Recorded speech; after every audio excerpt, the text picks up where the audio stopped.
వెన్నెల చంద్రిక ఛానల్కు స్వాగతం. ఈనాటి కవితాంశం బలిపీఠం. శీర్షిక పాలబుగ్గల పసితనం. హక్కుగా పొందాల్సిన అపురూపమైన బాల్యం పసితనానికి అందని ద్రాక్షేనా? బంగారు పాత్రలో గోరుముద్దలు ఆరగించే అందమైన బాల్యం కొందరికైతే, పట్టెడన్నం కోసం రోజుల తరబడి ఎదురుచూసే బాల్యం మరికొందరికి.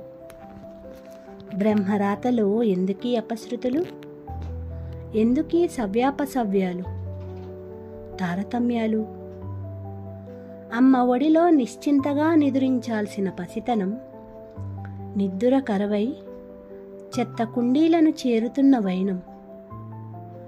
పాపపుణ్యాలు తెలియక పుట్టే పసితనందా, బరువని వదిలించుకున్న మనిషిదా? ఓ మనిషి, ఒక్కసారి ఆలోచించు. సుఖాలు నీకు, శాపాలు పాపాలు పసితనానికా?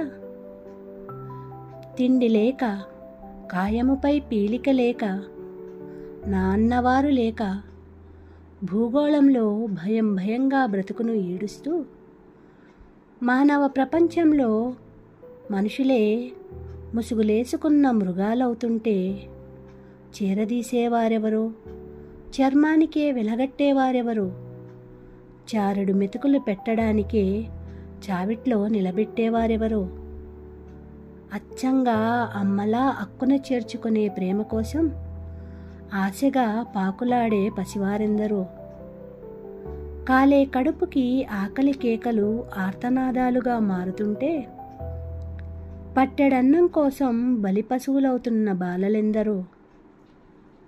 ఈ మనుషుల మందలో ఎవరిని నమ్మాలో తెలియని ప్రపంచమనే కీకారణ్యంలో బంగారు బాల్యం బాధల బలిపీఠమెక్కుతున్నది.